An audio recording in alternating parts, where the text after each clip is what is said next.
Good morning सभी बच्चों को। न्यू टॉपिक आज का है बेटे, इलेक्ट्रोस्टैटिक कंडक्टर। एनसीईआरटी में कुछ प्रॉपर्टीज दी गई हैं, कंडक्टर से रिलेटेड रिजल्ट हैं।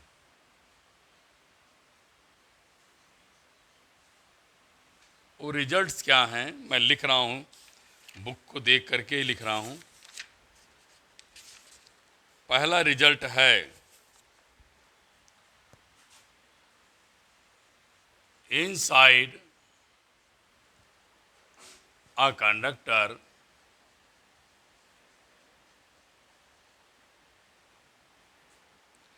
इलेक्ट्रोस्टैटिक फील्ड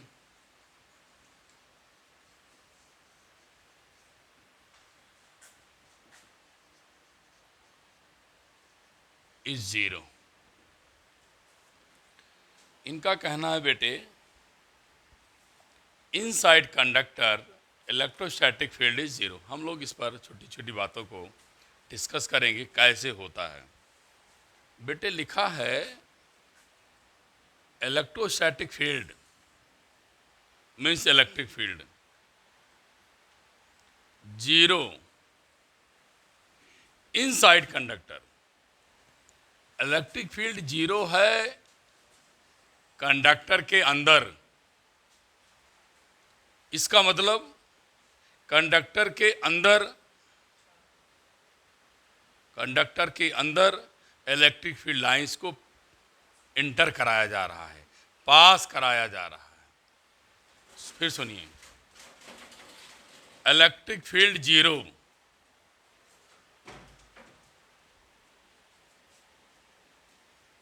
क्या लिख रहा हूं बेटा, इलेक्ट्रिक फील्ड जीरो कहाँ, कंडक्टर के अंदर। अगर मैं बोल रहा हूं कंडक्टर के अंदर इलेक्ट्रिक फील्ड जीरो है, कंडक्टर के अंदर इलेक्ट्रिक फील्ड जीरो है, इसका मतलब है कंडक्टर के से थ्रू इलेक्ट्रिक फील्ड लाइन पास कराया जा रहा है। तो मैं बेटे क्या किया, सपोज किया कोई कंडक्टर है, इलेक्ट्रिक फील्ड लाइन ये जा रही हैं, ये आ गई। ध्यान देना बेटे, जल्दी मैं समझा लूँगा। इलेक्ट्रिक फील्ड लाइन पॉजिटिव से कहाँ चलती हैं, नेगेटिव की तरफ। यहाँ नेगेटिव चार्ज होगा, पॉजिटिव से नेगेटिव इलेक्ट्रिक फील्ड लाइन चल रही थी, आपने इसमें कंडक्टर लगा दिया। अब जानते हैं कंडक्टर का नेट चार्ज क्या होता है, जीरो। जितना नेगेटिव उतना पॉजिटिव। तो बेटे यहाँ पर क्या आ जाएगा, पॉजिटिव है तो इधर क्या मिलेगा आपको, नेगेटिव। इधर क्या कौन से चार्ज आ जाएंगे, नेगेटिव। और इधर नेगेटिव है तो इधर क्या आ जाएंगे, पॉजिटिव।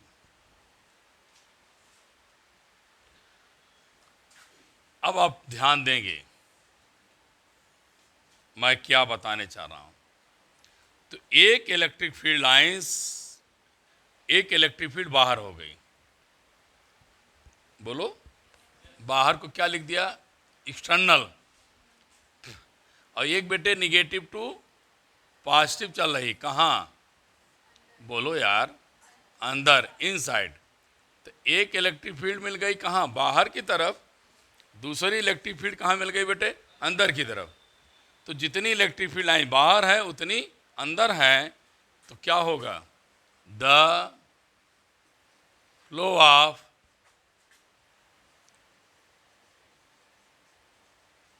Electric field stop. क्यों इससे स्टॉप हो जाएगा, external equal to internal, net क्या मिलेगा, जीरो।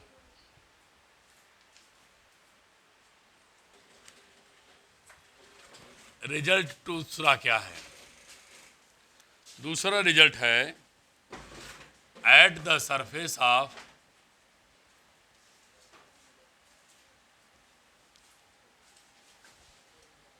चार्ज कंडक्टर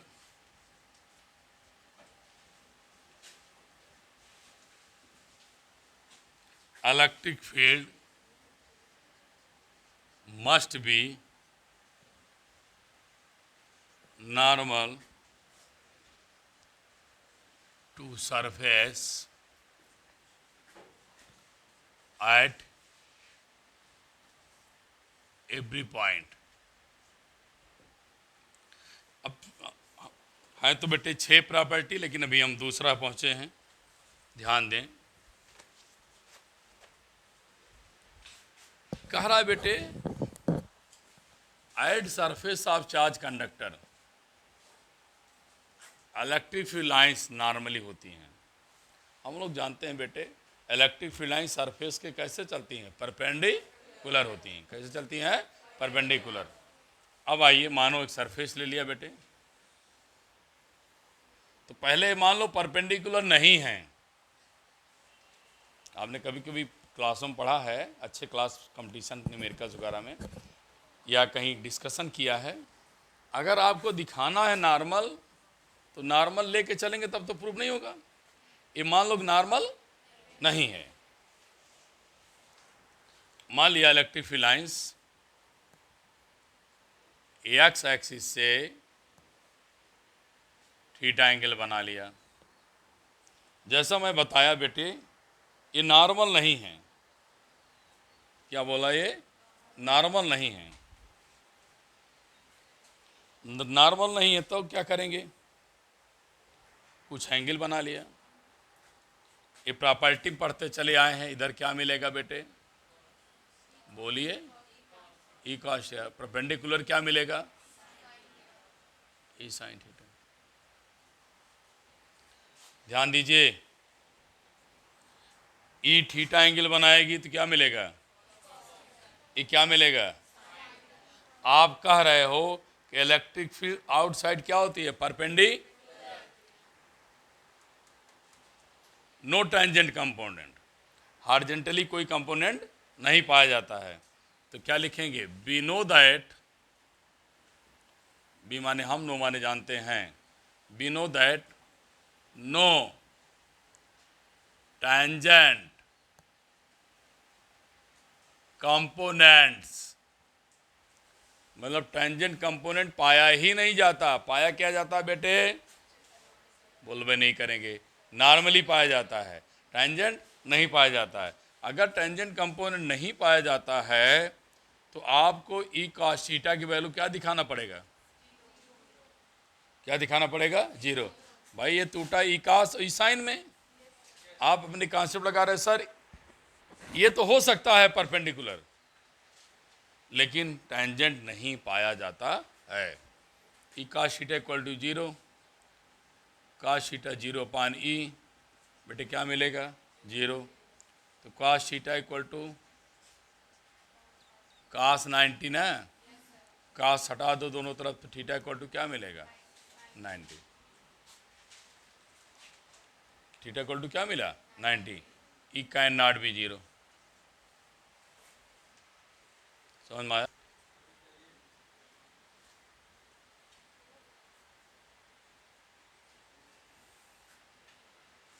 अगला क्वेश्चन है बेटे प्रॉपर्टीज की। लिखिए, net charge in the entire of conductor 0। Net charge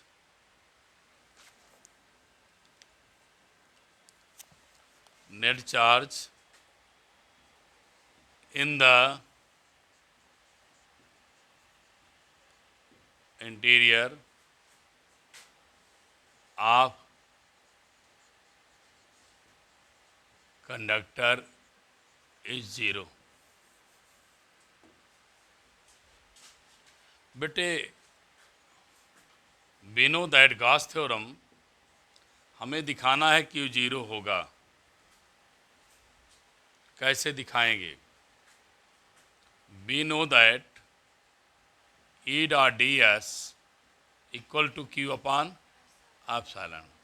Gauss theorem पढ़ा है बिटिया? आप अभी इससे पहले पढ़ा, बॉय सुने ध्यान से। अभी आपने पढ़ा कि इलेक्ट्रिक फील्ड क्या होती है? 0 होती है। नेट इलेक्ट्रिक फील्ड कंडक्टर अंदर क्या होती है? कंडक्टर के अंदर नेट इलेक्ट्रिक फील्ड जीरो होती है, तो मैं जीरो कर दिया। क्यू अपान एप्सिलॉन नॉट, बोलिए, तो क्यू क्या मिला? जीरो। क्यू क्या मिला? जीरो। और मैंने प्रूव कर दिया क्यू की वैल्यू जीरो होगी। कहाँ? कंडक्टर के अंदर। पोटेंशियल लिखो बेटा, potential be on and inside the conductor always constant। देखो बेटे, फिर अब पोटेंशियल कांस्टेंट दिखाना है कंडक्टर के अंदर। तो बेटा अभी आप लोग क्या प्रूव कर लिया? Electric field zero, charge. अब दिखाइए पोटेंशियल कांस्टेंट है। अब दिखाइए पोटेंशियल क्या है बेटे? कांस्टेंट। ऑलवेज लिखा हूं यहाँ, कांस्टेंट यहाँ है।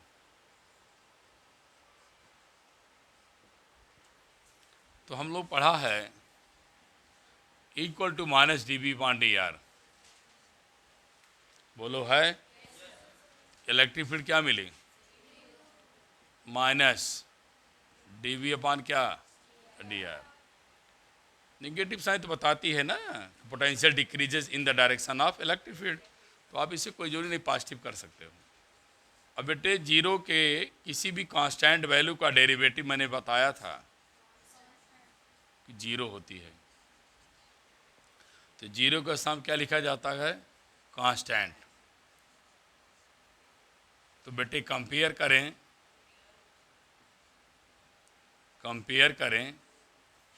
तो b इक्वल टू क्या मिलेगा? कांस्ट। ये प्रूव करना था। फिर देखिए equal to minus d P upon d r. ये आप पहले से पढ़ लिया बेटा, electric field zero, charge zero. Electric field क्या कर दिया? जीरो कर दिया। और 11 पढ़ा है किसी भी कांस्टेंट का डेरिवेटिव क्या होता है? जीरो होता है। तो दोनों तरफ बेटा इक्वेट करें, कंपेयर करें, तो बी इक्वल टू क्या निकल के आएगा? कांस्टेंट। यही प्रूव करना था। आगे बढ़िए।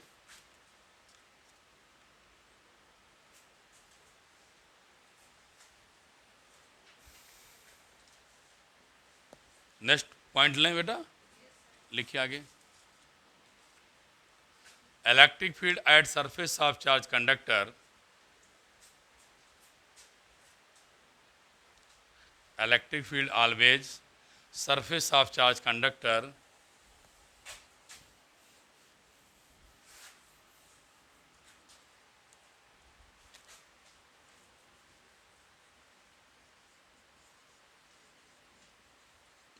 electric field always surface of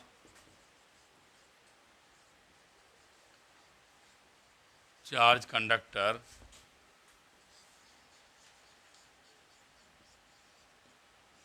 equal to sigma upon epsilon r। इसको हम लोग पढ़ें क्या न? कहाँ पे हैं? अब बेटे electric field always surface charge conductor equal to sigma upon epsilon. बहुत ध्यान से इसको आप लोग ध्यान रखिएगा। प्लेन शीट से सिग्मा अपॉन 2 एप्सिलॉन नॉट। बोलिए। हॉलो कंडक्टर से सिग्मा अपॉन 2 एप्सिलॉन नॉट। आज कह रहा है कंडक्टर से सिग्मा अपॉन एप्सिलॉन नॉट। ये सब आप लोग छोटी बातें बेटे जब कभी भी कंपटीशन देंगे ये सब याद रखना पड़ेगा। प्लेन शीट से sigma upon 2 epsilon naught, hollow conductor से sigma upon 2 epsilon naught, conductor से सिग्मा अपॉन एप्सिलॉन नॉट। अब इसे मैं प्रूव करके दिखाने चला बेटे, इसलिए इसको यहाँ से हटाना पड़ा। सपोज किया कोई कंडक्टर है बेटे, कंडक्टर का नाम लेते ही आपके मन में एक बात बार बार आ गई, electric field zero, charge inside zero, inside है तो चार्ज कहाँ पहुंच गया? आउटसाइड। अब बेटे हम यहां पर गॉस थ्योरम लगा देंगे। एरिया वेक्टर बाहर, इलेक्ट्रिक फील्ड बाहर, एंगल बिकम्स जीरो। कोई प्रॉब्लम है? तो गॉस थ्योरम लगाने के बाद आप यहां भी लिखें E dot D S equal to Q upon बेटे एप्सिलॉन नॉट। दोनों की दिशाएं सेम हैं तो बिटिया बच्चे क्या लिखेंगे? E D S cos zero, cos zero becomes 1, cos zero क्या हो जाएगा? 1 हो जाएगा। ई क्या हो जाएगा? बाहर, डी एस क्यू अपान एप्सिलॉन नॉट। अब आप इतना पोर्शन डी एस लिखा है, ए भाग डी एस है। जब आप पूरे भाग पर आएंगे, पूरे पोर्शन पर आएंगे, इसकी एरिया को मैंने बेटे ये ले लिया, ये ले लो, चाहे सरफेस क्या लो, यस, ये डिपेंड करता आपके सब्स्टिट्यूशन पर क्या डिनोटेड करते हैं। तो अगर आप एरिया लिखेंगे, इस पूरी होल एरिया की बात करेंगे तो क्या हो जाएगा? ए। आप पढ़ें बेटे सिग्मा इक्वल टू क्या? क्यू बाई ए। तो क्यू इक्वल टू क्या मिलेगा? सिग्मा ए, सिग्मा ए अपान एप्सिलॉन। ए क्या हो जाएगा? कैंसिल। तो बेटे इलेक्ट्रिक फील्ड की वैल्यू क्या हो जाएगी? Sigma upon epsilon taken in the vector form. ये आपका वैल्यू आ जाएगा।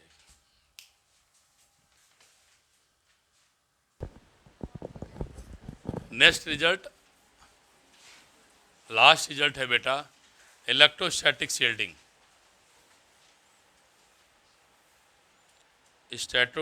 इलेक्ट्रोस्टैटिक शील्डिंग लिखिए। Electrostatic shielding is the phenomena of electrostatic shielding is the phenomena of making a region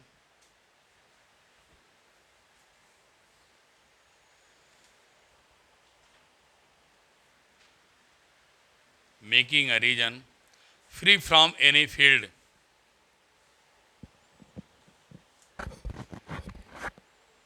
free from any electric field. It is based on principle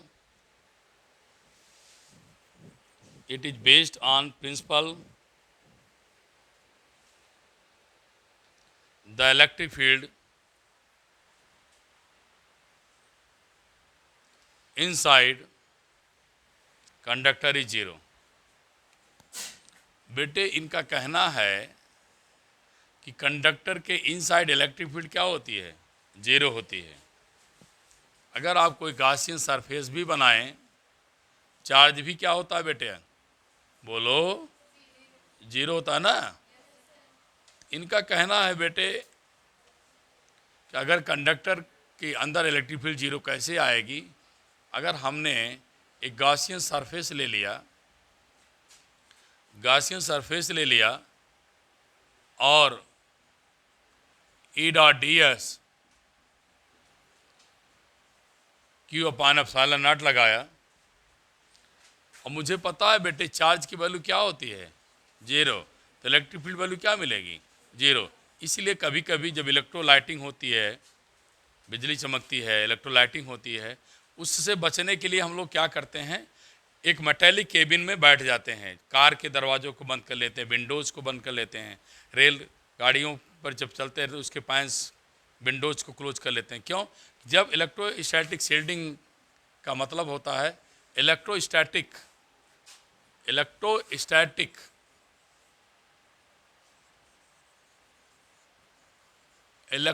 means charge, shield माने रक्षा करना, बचाना। Charge से कैसे रक्षा करता है बेटे? कैसे? जब इलेक्ट्रोलाइटिंग होती है, चार्ज जनरेट होते हैं, तो चूंकि कंडक्टर के अंदर इलेक्ट्रिक फील्ड लाइन पास नहीं करती, चार्ज जीरो होता है, तो चार्ज इलेक्ट्रोलाइटिंग होने के बाद वो चार्ज हमसे बाहर है रिसाइड होकर अर्थिंग हो जाता है और हम उससे सुरक्षित हो जाते हैं। इसलिए इसे कहा जाता है इलेक्ट्रोस्टैटिक शील्डिंग। क्या बोलते हैं? Electrostatic shielding. Thank you.